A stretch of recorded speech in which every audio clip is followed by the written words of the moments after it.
Welcome back. My name is Dr. Lukin of Lukin Center for Psychotherapy, and thanks so much for joining. Today I'm very excited because I get a chance to speak to Kristen Estrella, who's a specialist in parent-child interaction therapy. Welcome, Kristen. Thanks for having me. So today I thought it might be a really good idea to tell everyone who's watching, and definitely myself as a father of 3 kids, what is PCIT? We kind of hear a lot about it, but I thought potentially to invite you to talk a little bit more about it. Yeah, so I'll kind of dive right in. So PCIT stands for Parent-Child Interaction Therapy, which is an evidence-based treatment for children ages 2 to 7 who have behavioral challenges. So the main purpose of treatment is to improve the parent-child relationship by helping kids feel calmer and more secure in their relationship with their caregivers, and for parents to really feel more confident and effective in their role as parents. And essentially there's 2 main phases of treatments that really help us accomplish these goals. Huh. That's interesting.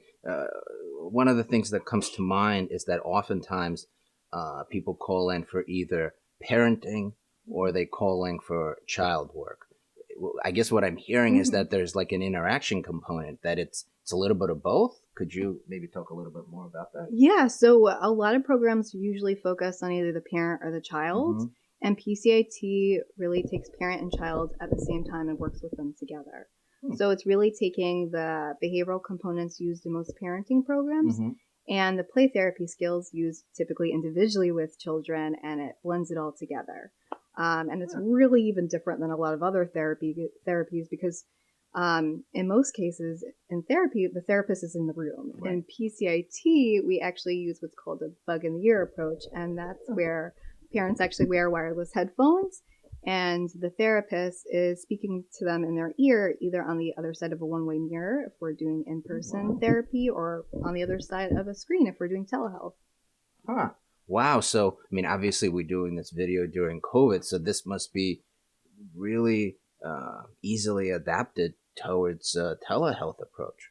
Yeah, because in telehealth, I'm actually getting to see the parent and child in their home. So I'm really seeing what actually happens in the home. And because I'm on the other way of the screen and they're talking to them, I'm really able to help give parents immediate feedback, guidance, and support all in real time with their child. So essentially, I'm handing off my therapy baton to parents. So they get to really take that with them in the home setting, or even, in the office setting when we're conducting therapy. I find it to be really impactful because their relationship really gets stronger. And while the therapeutic relationship eventually comes to an end, the parent-child relationship and all the beautiful changes they made really lives on. So just to clarify a little bit, so there's no such thing as like a parenting component or a child component. It's mostly, or always, I should say, in the room together. It's, aside from 2 teaching sessions that we do for each phase, it's always with them and together in the room at the same time. I'm excited about it, and I'll tell you why, because it sounds like you're really working on building the relationship between the parent and the child. Not only, take some parenting advice, or, hey, fix my kid. This is really kind of working together to build the relationship so that they could work through some potential issues that are happening or may be happening in the future. Exactly. So it's all really live, and I'm kind of like in the trenches with the parents. So I'm there to support them, but I'm removing myself physically. So it still really allows the parents to be the agent of change, because their child's just seeing their parent and how they're kind of talking and relating to each other. You mentioned something about play therapy. I mean, there's a lot of talk about, some people strongly believe in that. Some people think it's like voodoo science, or kind of, could you talk a little bit about it? How do you see it? How does it act in PCIT and just in general? Yeah, so in the first phase of treatment, it's essentially child-led play. So we're really teaching parents some of the same skills that play therapists use to build strong relationships with children. And these skills really help kids cooperate. It helps with regulation. It helps with social skills like sharing, also attention and focus. And these skills really build mutually enjoyable interactions between children and parents. And I know play it's, as you said, kind of like a voodoo, but there is science behind it. Essentially, kids learn how to play long before they learn how to speak. I know your kids are a little bit older now, but you might remember when they were babies that you might have seen them playing with their hands, like doing the mad scientist, right? Or playing with all their baby toys around them, or, even playing peekaboo with you. And that's because that's really how they're communicating with us in that first year of life. And that's all before they even say their first word.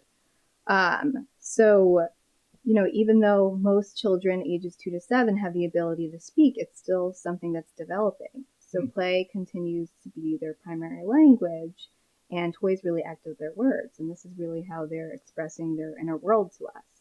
Like when you have a really tough day at work and you come home and you feel like you need to express your inner thoughts and feelings, what do you do? Right. To my wife.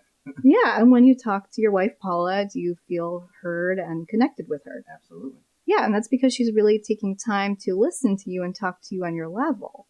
And kids' version of this is coming home and playing with their toys. That's really how they vent and release their feelings. So that's why it's really important for parents to learn these strategies so they can really get on their child's level to help them feel heard and connected to.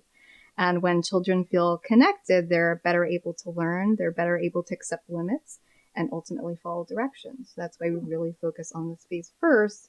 And then in the second phase, that's when we get into the really fun stuff of timeout and how to deal with, behaviors that are really frustrating and challenging.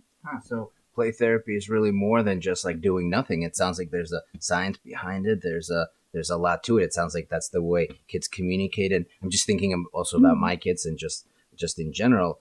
I wonder when kids come to their parents, say, hey, come and play with me. That's sort of their way to try to engage them in this sort of interaction, sort of a style.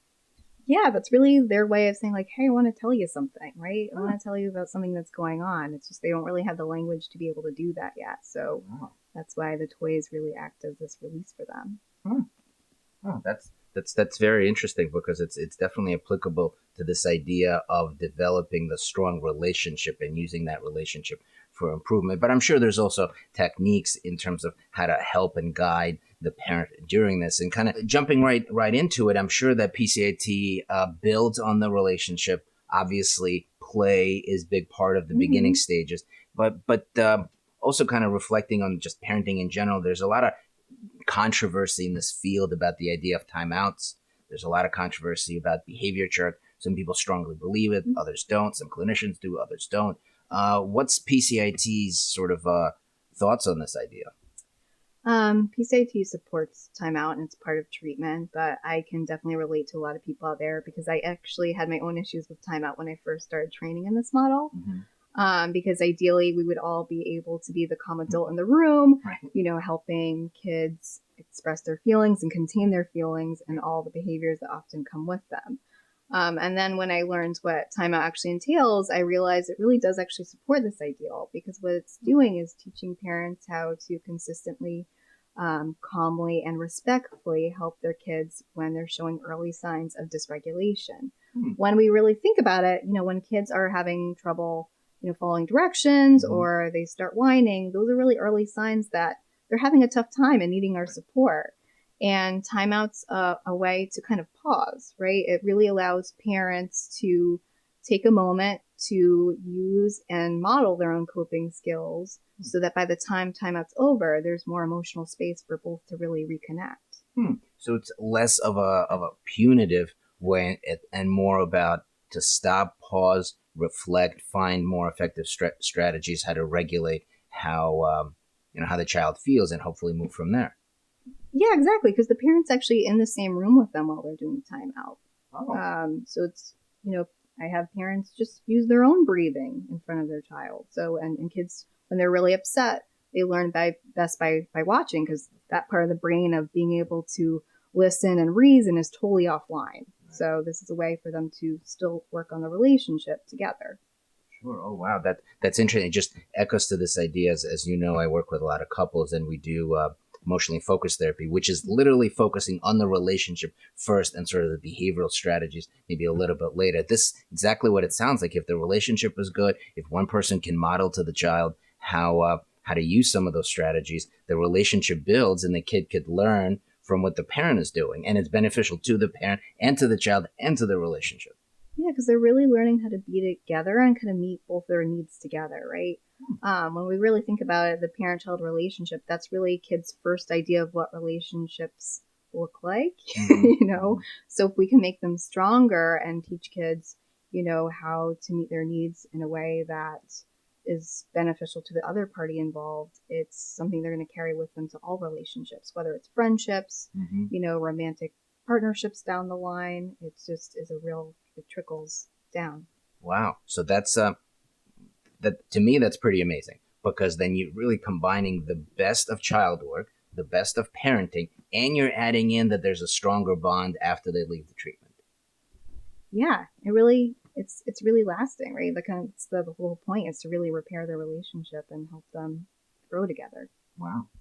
Very cool. Very cool. Well, thanks so much, Kristen, for stopping by. I know I learned a lot about the PCIT, and again, as a father of 3 kids, specifically in that age group, you gave me a lot of thoughts to kind of process when I'm interacting with them, and I hope the audience have learned something about PCIT as well. Thanks so much for joining. Take care. Yeah, thanks for having me. Absolutely. Hey guys, if you like what you just saw, please feel free to check out our videos in our library and also hit the subscribe button so you can check out our future videos.